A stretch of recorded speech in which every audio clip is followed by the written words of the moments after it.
for people who feel like they don't trust their partner and they feel bad for it. My contention would be that they haven't made you feel safe enough yet. And if you're struggling because you're someone like me who's trying to rebuild trust, there's probably something that you're not doing. You're not working hard enough. You're not doing enough to make sure that they know that they are safe. Welcome to the audio newsletter for Till the Wheels Fall Off. Today is Sunday, Father's Day, June 15th. I have just received word that my favorite baseball team has traded their star player, and I just didn't have it in me to sit in front of the computer because notifications kept popping up talking about this terrible deal they just made. And so, you know what? I'm going to go in here and I'm going to record it. I'm going to talk about it. I'm going to get away from these distractions. I think it's a better medium for it anyway, because I've got a lot to say about this topic. We're going to talk about trust today. Paige and I hopped on a TikTok live. We don't do too many live streams. We probably should, but because they're great. We love hearing from people. They're awesome. Get great questions that way. But a question that popped up a few times, I want to say about 4 times during this stream, and something that we get in our inbox quite often is, how do you trust somebody again? When do you trust someone again? When is it safe to trust someone again? How do you do that? How is trust reestablished? I think in my mind, it sort of short circuits me because it's a question that is so loaded. And if it were as simple as turning a switch on or off, you wouldn't be asking. Trust is lost in buckets and it's gained in droplets. It is much easier to lose trust than it is to gain trust. We know that. It's built over time, through experience, through consistency, over years. And then it can be lost just like that. Discover of betrayal. Someone just finally crosses that line and they hold a different space in your mind and you find it really difficult to trust. And if it's your most intimate partner, if this is your spouse or your partner, it becomes really, really difficult. So we're going to talk about that. How do I trust them again? I'm going to share some of my own personal reflections about what I did to rebuild trust. And my newsletters, I've always hoped that they were just as helpful for spouses and partners as they are for someone who's in recovery and they're trying to rebuild things, because I think this can be really, really helpful. This is me telling you exactly how I did it. I think that it's advice that's basically universal. Anyone can take this and they can work in their relationship with it. So if you want to know what I did, stick around and listen up. Hey, quick shout out to SoberLink. If you don't know what SoberLink is, they're a sponsor for our show. They're awesome. It's a tool you can use to rebuild accountability. You can get 50% off a device by going to soberlink.com/wheels. So thanks to SoberLink. All right. So the question, how do you rebuild trust? Several different people at various points during this live asked this question. And I think that we need to start by laying some of the evolutionary roots of trust. If you know anything about me, if you've been listening or you've read some of my stuff for a while, I'm ever fascinated with the psychology and the evolutionary science behind why we do the things we do. Why is it that trust is, why does it exist? Why is it so important to relationships? Where does it come from, right? I think we turn back the clock, think about early humans and how we survived. We survived in communities, in tribes. Trust meant survival. It wasn't just about having a happy marriage and posting about it on social media or having someone you could trust to pick up the kids from school on time. This was about survival. We couldn't live in isolation. We needed food and shelter, child rearing, safety. All of these things required cooperation, and trust is it's the foundation for any relationship. It's where it all starts. And betrayal, the opposite of that, is incredibly dangerous. It means that you're not safe. It means you don't have someone around to rear children with. It means you may not have food or shelter, these things that are required for survival. So I think our brains have been hardwired to balance risk versus reward when it comes to trust. Our brains developed a mechanism to assess and monitor risk. And it's all around human connection. So it's not just about love or forgiveness. This is about survival. Let's talk about the why of it all.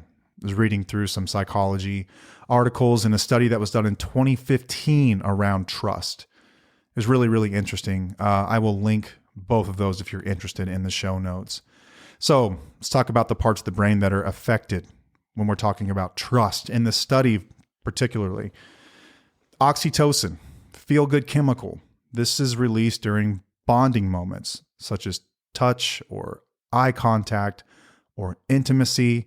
It's a feel-good chemical. It makes us feel safe. It is released whenever we're in a situation that we deem to be safe with someone over a long period of time. You've also got the release of dopamine. When, for instance, someone follows through on a promise, it feels really good. When they show up for you, that feels really good. When they comfort you, when it feels like no one else can, you get a little hit of that. The truth starts to feel good over time. You've got a part of your brain called the ventral striatum, which is like, it's part of your brain's reward center. And this lights up. We can see this in studies and research. This lights up when we believe that someone is being trustworthy because it feels good to be able to trust someone. It's almost like a life hack. If we feel like we can trust someone, we can sort of beat odds. We don't have to carry something all on our own. It feels really good. You've also got a part of your brain called the medial prefrontal cortex. And this is part of your brain's executive functioning center. And this is what helps us understand intentions, and it helps us feel connected to other people. And in these simulations, these systems light up when people believe that they're interacting with someone that they like, even if it's completely random. And so what that means is that the feeling of trust isn't always logical. It's actually chemical as well. There's also mirror neurons. We've discussed mirror neurons in discussing Dr. Elaine Aron's research with highly sensitive people. And these also play a role. They help us predict someone else's behavior based on emotional cues. Sort of like deals a lot with empathy, but they can also be wrong, especially if we are trauma bonded. And so what betrayal really does, what happens in the body, is betrayal becomes sort of like a prediction error. The brain goes, hang on, this doesn't match what I expected. I expected you to be trustworthy and you weren't. And it's sort of, it doesn't know how to compute. It's haywire. Cortisol spikes, stress hormone, oxytocin, that feel-good hormone, drops. And what happens, you become hypervigilant. The vagus nerve activates. That gut feeling of dread and confusion that you get, that's a biological signal. But because we're chemically wired to seek relief, to seek comfort, we want to trust again, oftentimes too soon. So the urge to trust again after betrayal, that's not just trying to seek clarity, it's literal craving from your ancestors programmed in you thousands and thousands of years ago. This is hardwired in us. So it's not a silly question necessarily to say, how can I trust them again? Because what you're doing is you're doing exactly what you're programmed to do. You're seeking safety. This is what we're wired for. So when someone's betrayed you, if this is through addiction, years and years of betraying your trust, if this is from discovering an affair or a betrayal of lies, hidden addiction or something like that, this can do the very same thing. So one of the things that spouses oftentimes come to us with, before they're prepared to really trust again, they're asking, how do I trust again? That's how powerful this is in people, to want to seek safety again in their relationship. I just want everything to be back to normal again. And so when you're asking, how do I trust again? It's really the wrong question. I think what we're really asking is, how do I stop feeling this anxiety? How do I get things back to normal? How do I avoid making this absurdly hard decision right now? And so let's reframe these. Is this person safe to trust? I think that's a great question to really ask yourself from a more analytical standpoint. Is this person safe to trust? Look at the pattern over time. Are they safe to trust? Is this someone that's been reliable over time? If you're asking that question, how do I trust again? The answer is probably no right now. But as we will talk about later, trust can be reestablished. Another way to reframe the question, like, how do I get back to normal? How do I stop feeling anxiety, is, what does my body say about this? What is your body saying to you about this dynamic? What does your gut say? What does your heart say? Is there tension in your chest? What about your throat? Listen to your body. It will tell you basically everything you need to know about the answer to that question. And do their actions create emotional safety? Are their actions, not their words, are their actions creating emotional safety? If you've been a listener of our show or a reader for a while, you will know, to us, words mean very little. They are cheap. They are an introduction to a conversation where you're allowing someone in to observe your actions, but they're just a precursor to everything else. It's an invitation. That's not the real work. The real work comes from your behaviors and your actions over time. So if your body is tense, if your mind is confused, and your peace is shattered, those are not signs to override it by forcing yourself somehow to flip this switch called trust, where you override all of these things that are in you for a very good reason. These are signs to respect that feeling, and let's decide what we're going to do about it. I'm a huge fan of Dr. Jake Porter. He's been on our show before. We just re-released an episode we did with him, in my opinion, probably our best episode conversation ever, where he talked about betrayal trauma and its effects on relationships. Dr. Porter works with people specifically it's really betrayal trauma, but he works with a lot of people who have discovered affairs, hidden addictions, and things like that. I think that this absolutely does coincide well with what our listeners go through. But he is, in my opinion, the authority on this sort of thing. He explains that trust isn't just emotional. It is, like I talked about, it's biological, it's relational, and it's also behavioral. He says that before anything, there has to be safety. I believe this 100%. Emotional and physical safety must be established before trust is even on the table. Before we're going to talk about how do I trust someone again, ask yourself the question, am I safe here? Don't just skip straight to trust. You have to build an environment where trust could start to grow again. You can't just tell yourself to trust again. You can't convince yourself. Your biology is not going to allow that. Your body is not going to feel safe. And it's programmed to do that for a very good reason, okay? So safety before everything. He also talks about healing in the relationship and not separately necessarily. Dr. Porter's big thing has been couple-centered recovery, not necessarily recovery outside of the relationship. This is his model. I think there are two ways to look at this, and I would push back a little bit because I think that there are a lot of people who listen to our show in particular who would love to have some sort of couple-centered recovery. But remember, this is because that's what Paige and I did. But this is two people who are doing the work. You can't do it on your own. You can like the idea of it and how that sounds and wish for that. But if you don't have two willing participants, it's not going to be possible. Okay. So that's a disclaimer I need to put out there. But I do think that if it's going to work, it has to work that way. So if you are wanting to reestablish trust, you've listened to our show, you know what that takes. You know exactly what that takes. If your partner or your spouse, the person who's been lost in addiction or has been hiding things, is not on board with a lot of the stuff that we're going to discuss, it is not going to be possible. Just being straight with you guys, it's not going to be possible. So the relationship is the wound site, but it has to become the healing site as well. You can't just go fix yourself and then come back expecting the relationship to work necessarily. You can go away and do a ton of work in yourself that prepares you to be incredibly strong and to make tough decisions if needed in that relationship. But if your partner's not also doing work, this isn't going to change the relationship dynamic. Does that make sense? It can change you. It can change you and how you show up in that relationship and sort of the dynamics within the relationship as you present. But is it actually going to change them? I would argue no. They're going to have to do their own work. I think that we are limited to how much we can influence other people. And if you've tried, say, models like codependent style recoveries, you know exactly what I mean. There's only so much that you can do before someone else becomes fully willing to own their part and to heal what is broken. It's not all just on you. I think we ask so much of betrayed partners, and it's horrible. I've seen addiction counselors do this for years. I've seen 12-step programs do this sort of things for a very long time. And it never made sense to Paige or me because this isn't the way it worked in our relationship. And like we got that result that everyone talks about.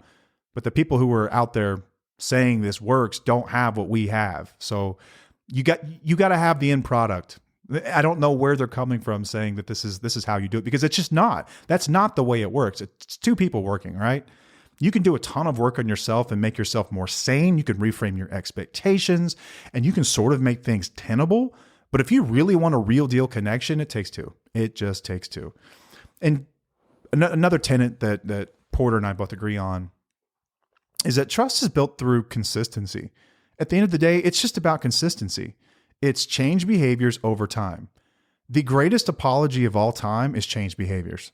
It's not promises. It's not words. It's not long text messages where you're love bombing someone about how you're going to be different. It's not some proclamation you make. It's not some stupid contract that you write between each other. It is changed behaviors over time. That is consistency. That's what rebuilds trust. It's not big apologies. It's about predictable, safe behavior over time. Time, guys. It takes time. It's not going to happen in 6 months. It's not going to happen in a year. It's going to take quite some time. However long you've been in this relationship up until the time you found out about this betrayal is going to be reframed in your mind. Your worldview has been dismantled. You are going to have to make sense of this, and it's not going to happen overnight. It takes a long time. You've got to be in it for the right reasons if it's going to work over time. And you got to be serious about your recovery if you're coming over an addiction or some kind of betrayal. If you want to really reestablish this, you can't fake it because it takes too long. You will be found out if you aren't serious about this. Another thing is I think that the grief has to be shared. Oftentimes the betrayed partner is grieving this thing incredibly hard because why wouldn't they, right? They had the wool pulled over their eyes. They were shocked with this news that they had no clue of. They were blindsided. But betrayal is an attachment wound, and mourning what was lost together is part of the healing. And I think that was a huge step in both of our recovery as a couple, was me truly acknowledging what I had done and not carrying shame with it and asking for a pity party and feeling bad for myself, just truly grieving it, allowing ourselves to grieve what had been and what will never be again. And that's just the fact of the matter. It doesn't mean you can't have a new version of it one day that looks great, but what was will never be again. It just won't. If only the betrayed person grieves, that's not mutual repair. It's just not. And you can't rush the process. You cannot say this enough. Forgiveness is not on any sort of timeline. I screwed up so many things in my life and in my marriage, in my relationship. If I did anything right, I allowed my wife to grieve and to heal on her own terms and on her own time. And that's what we're going to talk about next. Tips that I would offer somebody who's trying to rebuild a relationship and what it actually takes. Oftentimes we get the partners and spouses who are messaging us, how do I trust again? Guys, if it's not a switch.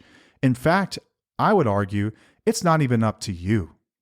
You will know when it's safe based on my actions as the person who broke this in the first place.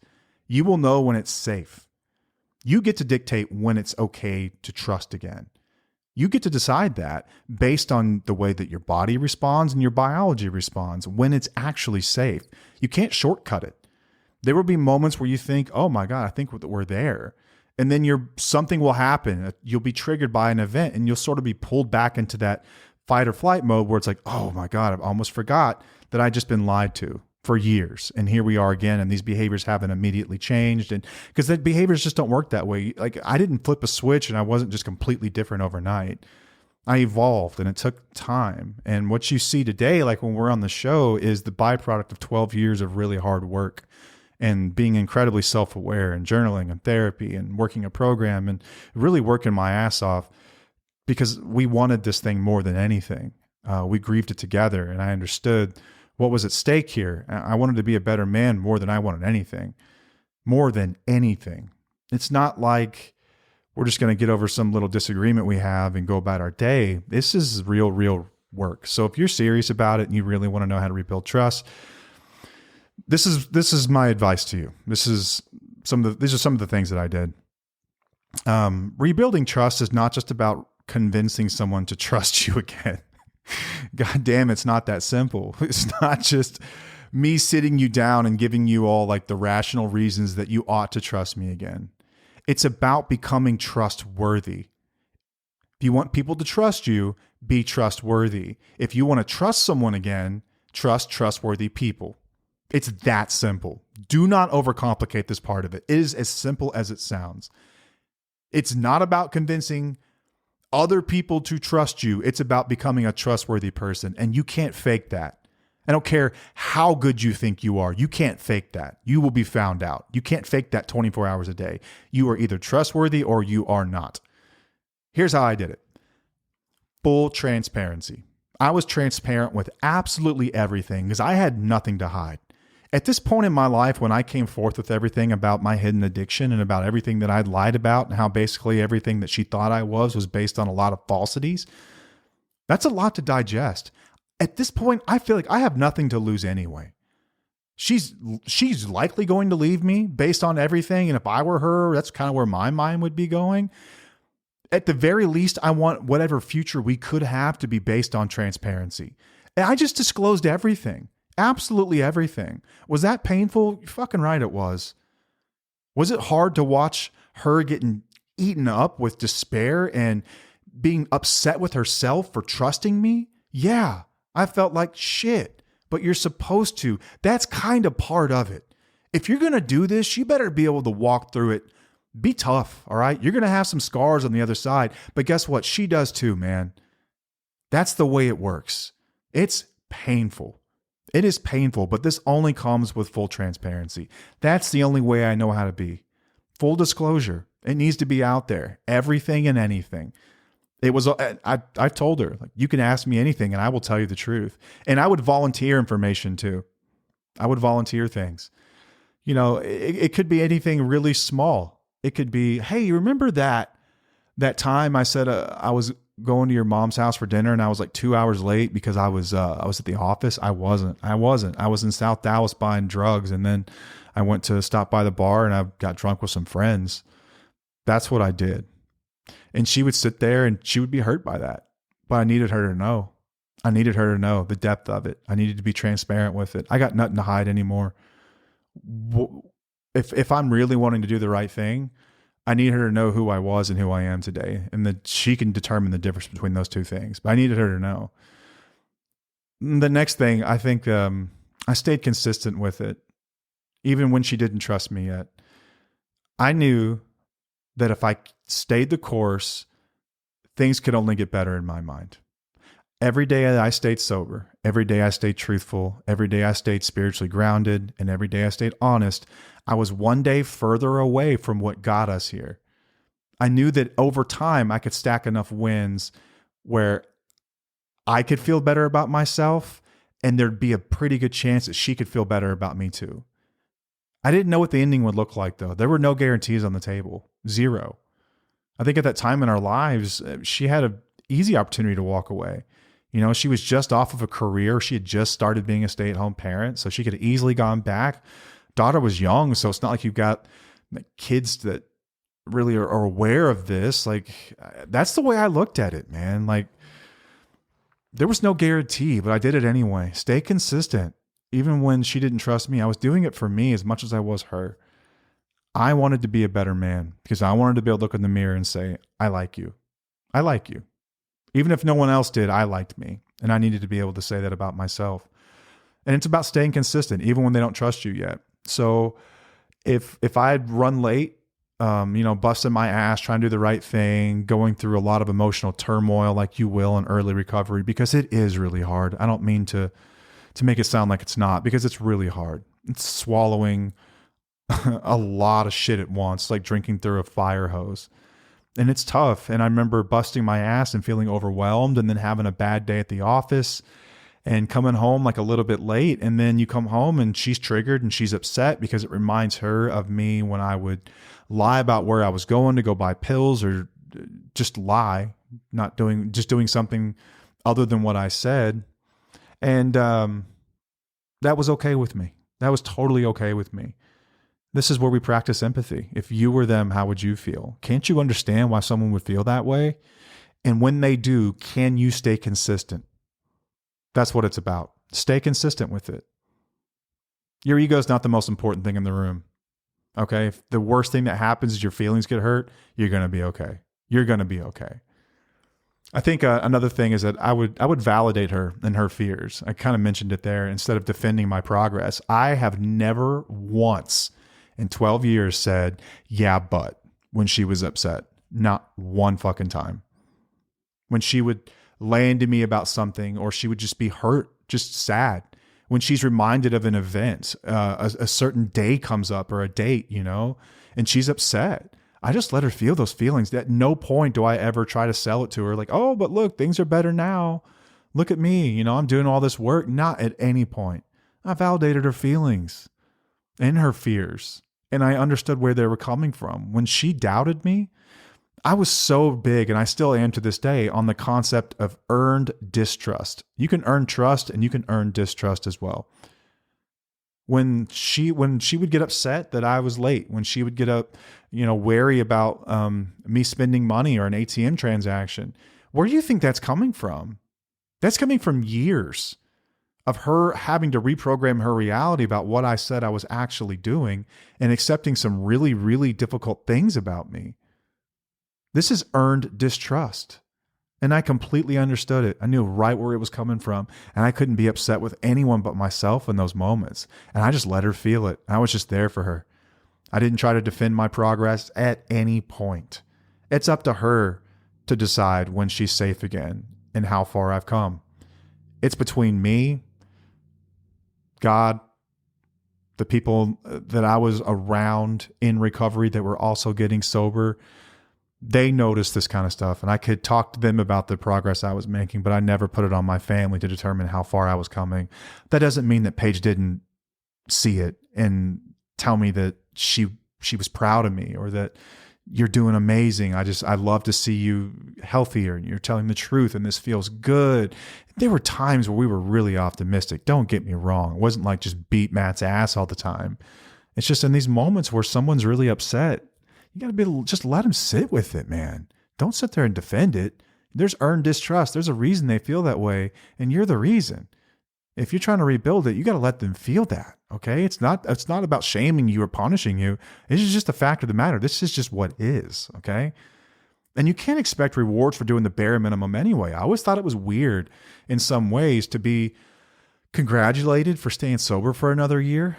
I mean, I think that I get it from people who are also trying to get sober because we know how tough it is. But from people who, like my wife and my kids and everyone else, to me, it's like, guys, I'm just doing this is the bare minimum of what I promised I would offer you in life, is to be present for you and to be there, right? Not to demean anyone's sobriety or anything else, but we really are, to many people, doing the bare minimum. And you have to understand that and be okay with that and accept that.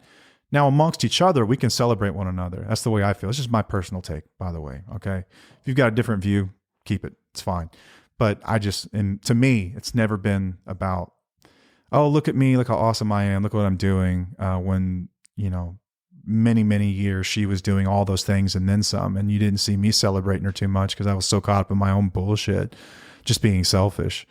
So it's not to say that you can't reward each other, because I think my biggest cheerleader in the world is Paige, and she has acknowledged every little bitty step that I've taken, every little time that I would change something and not even recognize that I was really changing it. She would be the first one to cheer me on and to acknowledge it and to tell me how proud she was of me, to be there with me and to really keep me motivated to keep going. Like, those little wins were awesome, but I never expected it. I guess that's the difference, right? Don't expect rewards. If you get them, that's wonderful. If no one's told you yet that they're proud of you, I'm saying it right now. I'm proud of you. All right. I think your partner will be one day too. They're probably just really hurt right now. I think that you also have to accept that you broke something sacred, and rebuilding it's going to cost you more than words. I recognized that very early on, that I had really distorted her worldview, her assumptive reality, the way that she viewed the world and the way that she trusted. And she will probably never trust people the same again. Ever. Ever. If something were to happen to me, I get hit by a bus tomorrow and she has to get into a new relationship, she's going to be wary of that poor bastard for no reason other than that she was with me. You see what I mean? I've changed the way that she sees the world. And you have to honor that and respect that and understand that. That's a big part of it. And don't sit here and feel sorry for yourself. I just want you to think about what you can do next to start to rebuild that. Get over yourself. It's going to be okay if you do the work. If you don't do the work and you just want to sit here and cry about it and bitch and moan that life's not fair and, oh, it's so hard, that's what you're going to get. You're going to get a lot more of what's happening. If you can just pick yourself up and start to work forward, you're going to be okay. At the very least, you're going to be able to look in the mirror and say, I like me. So you're not a victim here of their distrust. You're the reason it exists. I I'm the reason it exists in my relationship. And you have to own that and be okay with that and become someone worth trusting again.